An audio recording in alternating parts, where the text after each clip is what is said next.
So there's open borders between dreams and waking life.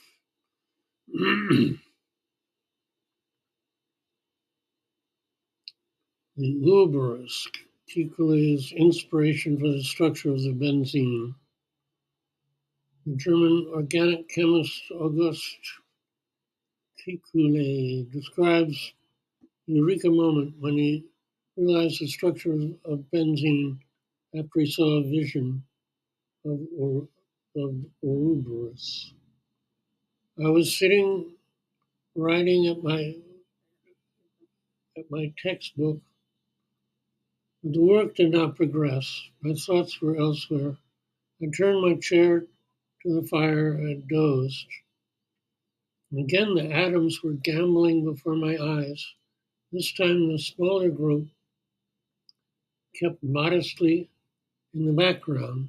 My mental eye, rendered more acute by the repeated vision of the kind,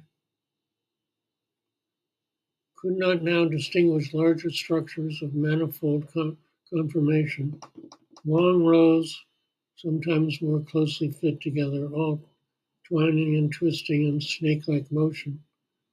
But look, what was that? One of the snakes had seized hold of its tail and was the form whirled mockingly before my eyes, as if by a flash of lightning I woke, and this time also I spent the rest of the night in working out the consequences of the hypothesis. I don't know if that's such a great translation. Oh well. And then there's some critter biting its tail. I certainly should have looked into that more. But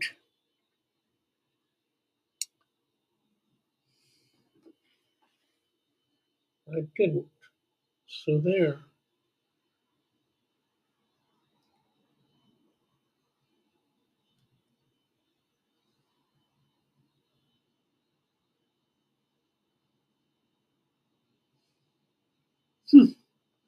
Well, back to old tricks.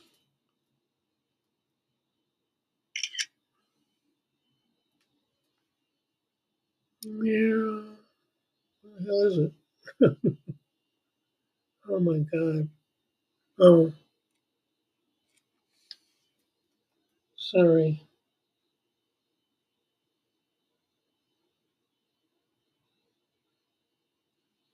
All right. Well, it can only get better. That's Havana, gloomy, gloomy and brown. And says, "Do you have dreams that grind along in real time, and the cars don't look right either, like some obscure Soviet era copies of the cars from my childhood that look like Beetles, old Buicks and Hudsons, awkward cars like dingy Studebaker rockets and half-baked Borg wards, everything in a brown gloom."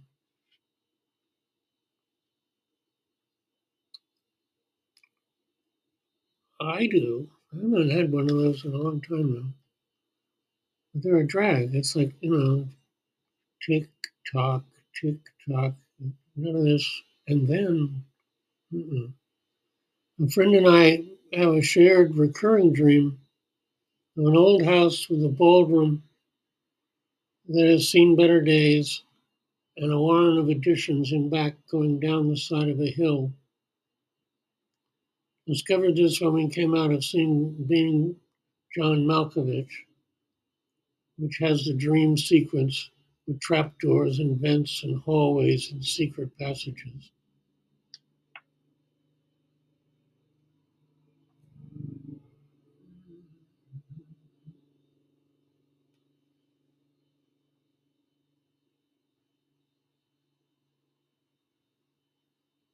Okay, well, That's pretty easy to imagine. I went to an acupuncturist whose house was like that. It was really strange. Because in my dream, they get kind of more rickety as they go. And sure enough, he must have just kind of freestyled. So down and back, it's like the floor was all squishy. And anyway, I was living in the dream. He was the one who gave me uh, bones of Tibetan saints that were gathered on the full moon and smelled a lot like the elephant house at the National Zoo. And I don't know. I tried for a pretty good placebo effect, but it was kind of weird taking somebody's bones for medicine. Labyrinth scene in the movie Barbarella. The scene in the. Oh, I'm sorry, guys. I am really. I can't see, or I didn't. I didn't do a very good job of preparing. I got overexcited. Oh, but I should show this scene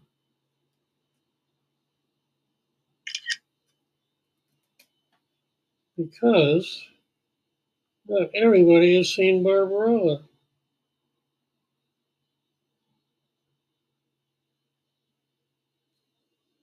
All right. Mm,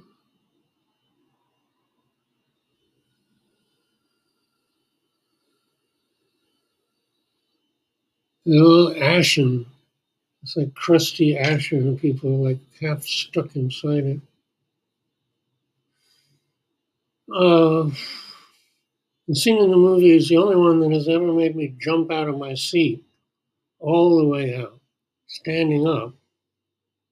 I had insisted on going to the movie in the blizzard that was full force and had already dumped a foot of snow. I was the only person on the road most of the way. I stopped halfway across the Hudson on the bridge just to take it all in. I jumped out of my seat because I had the exact ashen labyrinth with people half stuck in it in my dream only a night or two before.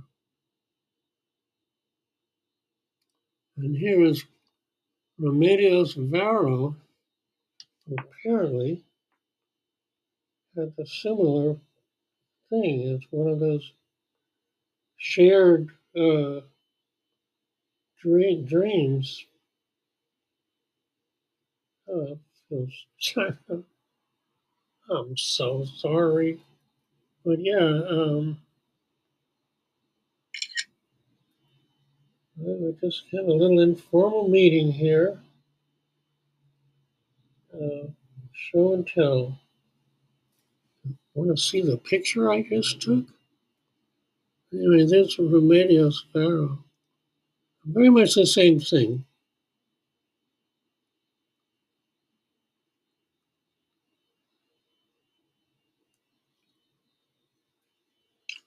In the next section, we get to Yanomami Indians who have certain dreams. They dream of the community, so they get everybody together and say, "Oh, I dreamt such and such." Anyway, we'll get to that. Dun-dun-dun. We're there. Politics for the Yanomami people is a way of engaging with different peoples, something whites don't know how to do because despite sleeping a lot, whites only dream about themselves. True, you're raised that it's that's not, it's just a dream. You didn't, it's like in your head. We're so advanced. For the Yanomami, there's no difference between your dream and your awake life. Everything is part of reality.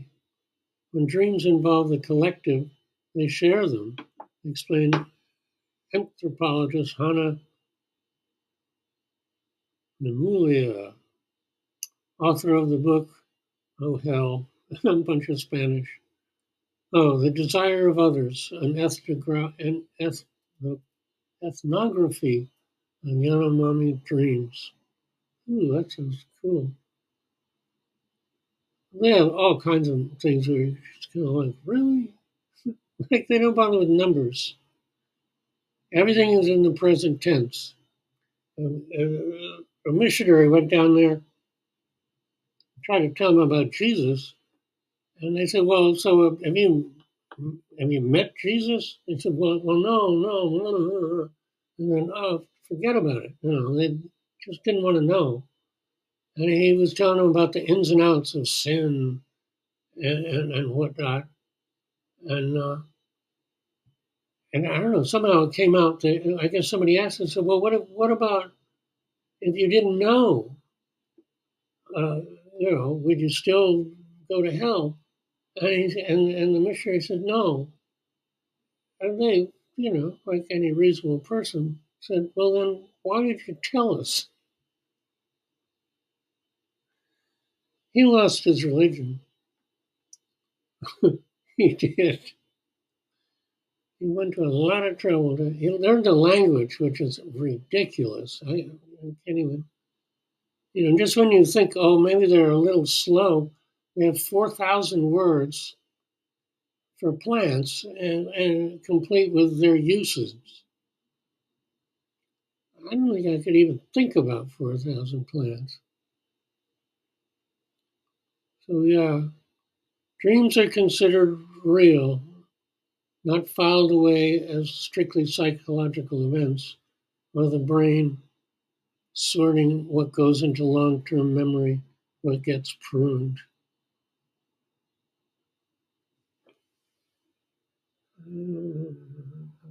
Sorry, picture this for God's sake. What I fucking did not. Okay, well, anyway, the photograph of a little boy in the air cruising down the road, like 3 feet off the ground in a prone. He's flying. Why do share? Why do we all share this elastic quality of flying in our dreams, if not because it is real? Or to put it another way, why do things? Why do the things we do when we're not in our body? Why are they not real? When we go into a room, we can tell right away if someone is there, and are startled if we're wrong. Ice boating on the Hudson. If you stood by the bowstay so you couldn't see the boat at all, it made the illusion of flying continuously and gently, rising up, like in those dreams where you float up elastically when you breathe in, suspending yourself at the top of your breath, and then glide forward on the out breath, concentrating a little to steer. All the while, part of your mind is going, "Oh, right, I remember. Of course I can fly. I'm just a little rusty, that's all." When this happens, sometimes I make a note saying, "I must do this when I wake up."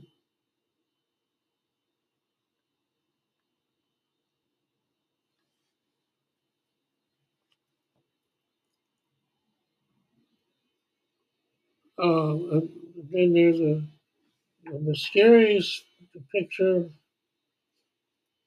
I hope I never do this again. Of a mirrored side table. Um,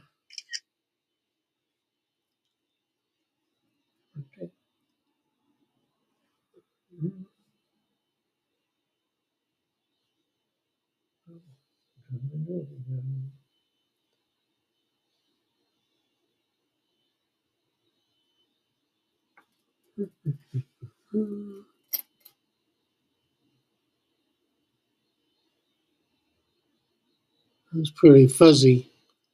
You see, like, it's a dusty mirrored table, and then and down there's a clear spot. That was where a piece of abalone had been there for years, and then one day it was gone, as well as the scoop for the cat's kibble, neither one of which has ever been found.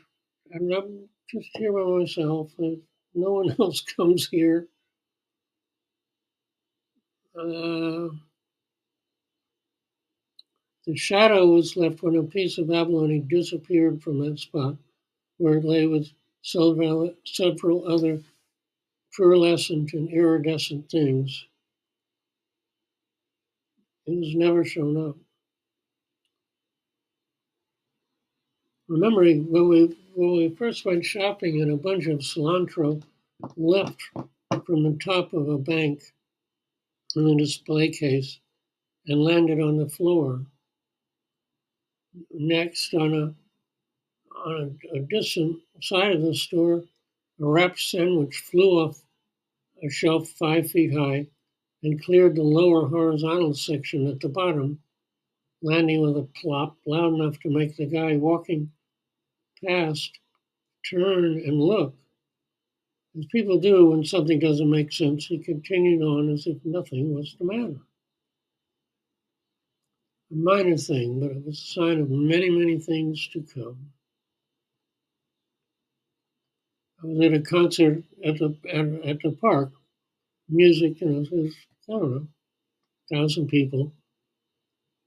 And so a pair of UFOs that looked like red nun buoys, a truncated cone, uh, upside down with a pointing down, a red one and a silver one, and in tandem. And then every so often one would turn from the red side to the silver side, and then a little later the other one would turn from the silver side to the red side. And they were going really slow. And so I started going, hey, look, UFO. And people would look up and then look down and then just kind of like, no. There was one guy who was like polishing his car or scrubbing his car. And said, hey, man, look, he thought I was fucking with him. He looks up and he looks back down and he's like, now he's going twice as fast. It's like, make it go away. All right.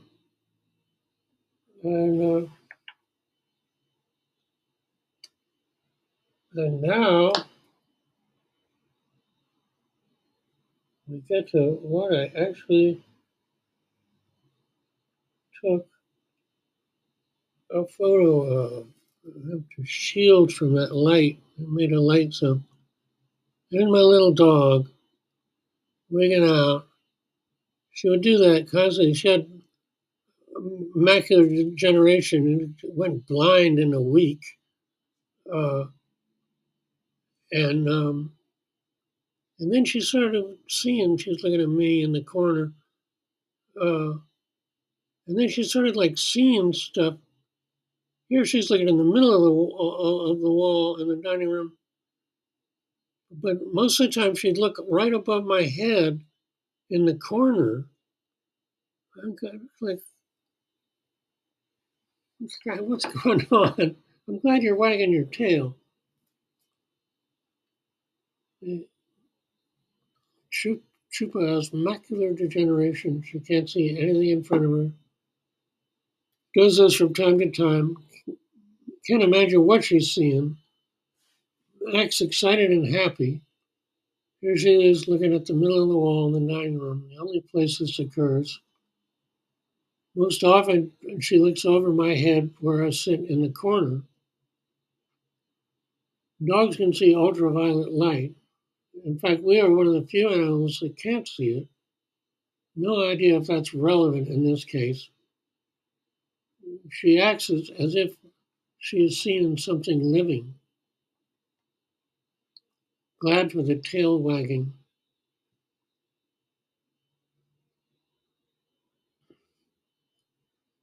My, my little 2-year-old could, I guess, see people's auras or something. He would look like right to the side of anybody he met for the first time. He'd freak him out. He'd go, "What is he doing? He's looking right through me." He's like, "Oh, don't worry. He's just doing a full workup on your soul." And then he would file it away. The next time he met him, he'd just like, "Yeah, hi." Um, but I just associate the two. Who knows what they are? Well, that's where the Yanomami come in because they are aware of leaving their body. They have a name for that form, and they meet a bunch of they can. And then even in their waking life, they'll say, "Oh my God, look over there across the river. There's the gibble gobble, some or other bad, demonish kind of things." And the other folks look over there; they can't see it. And they're like, "Oh, he's yelling at us. He'll kill us if we go into the jungle." Anyway, so and now for the final sequence. Oh, is the sound going to be up?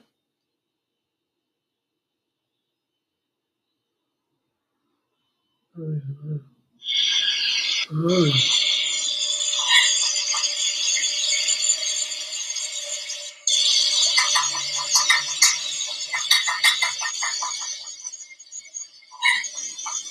you hear a dog barking.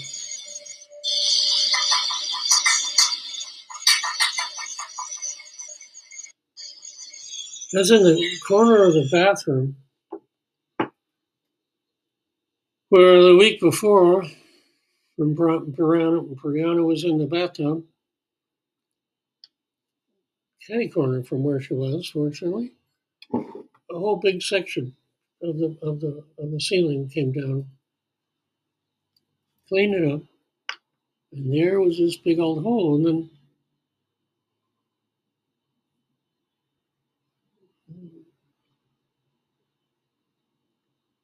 she calls me and says, "Someone is knocking on the door."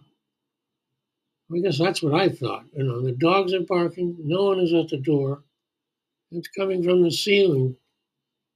To be specific, the great big hole in the ceiling made last week due to yet another leak. Tap, tap, tap, like a woodpecker. Nothing on the roof to account for it. The wind rattling the ladder wasn't it. Back in the bathroom talking to Brianna about it, I tapped on the door. Tap, tap, tap, tap. Tap, tap, tap came the immediate response. Wanting to show that it was a coincidence, I did it again. And back came the same number of taps. You kind of go, "What is it?" So it wasn't a rat or the wind. A certain amount of unease crept in. When we lived through the slapping ghost in the bedroom, largely treated as if it were the wind making a cable slap against the wall. We could do it loud enough to wake me up. I slept through a car running into the building. There was, in fact, a cable out there, so they may have poltergeist may have been using the cable, but unbelievably loud. I'll skip over the 7-foot snakes Houdiniing out of their enclosure under suspicious circumstances. Heavy drinking glasses imploding with a loud bang. A little girl smiling up at me by the side of the bed when I first woke up. and vanished before my eyes right away. Brianna and her friend would see her running up and down the hall in the mirror. There's a mirror in the living room that would reflect out in the hall. She was very cheerful.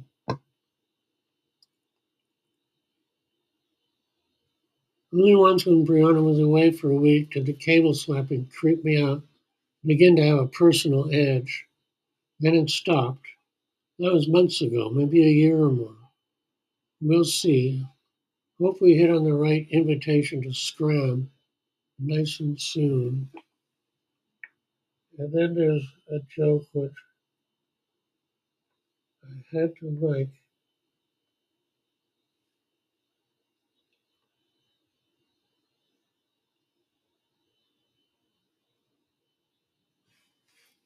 I don't know if you'll be able to see the print. Oh, the relief you feel when you realize the weird house noises are ghosts and not some shit you can't afford to fix. Oh, yeah.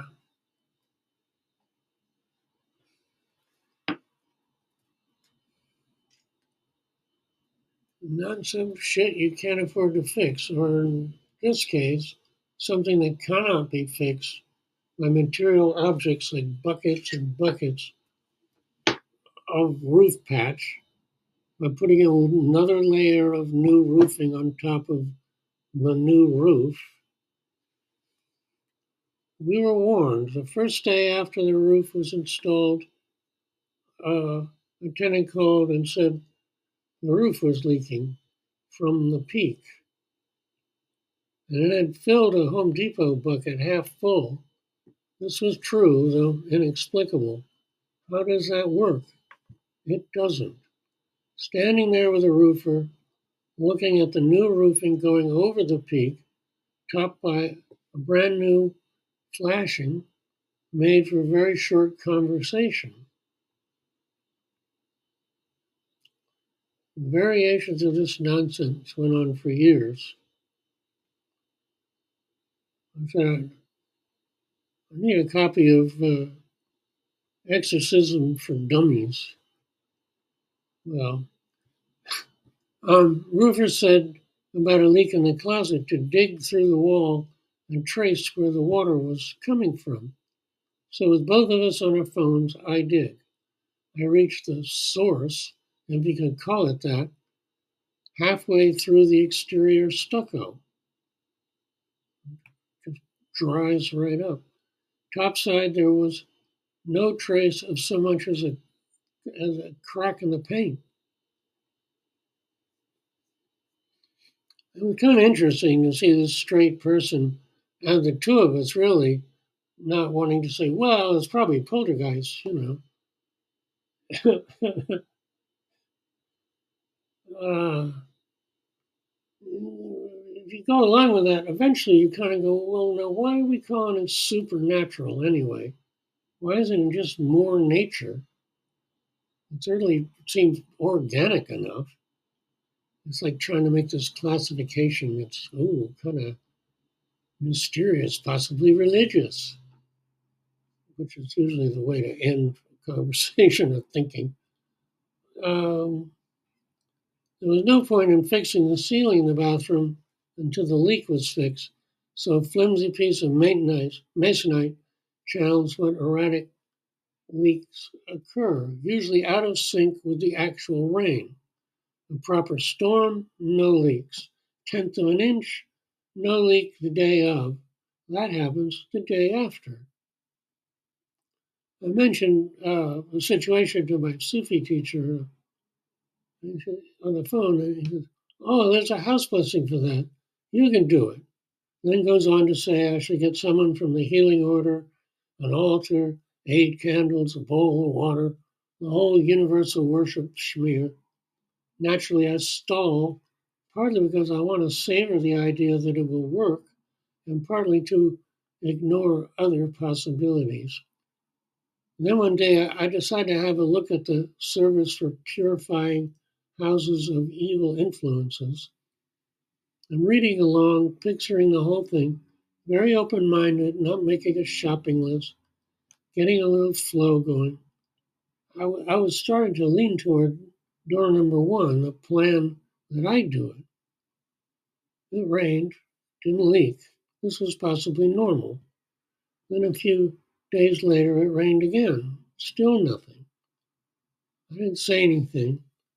Felt like that secret period when we are pregnant but not telling friends yet. After 4 or 5 weeks of this, I told Monsieur on the phone. He said, I don't know what to say. We must have made a few more nonverbal sounds and left it at that and went on and talked of other things.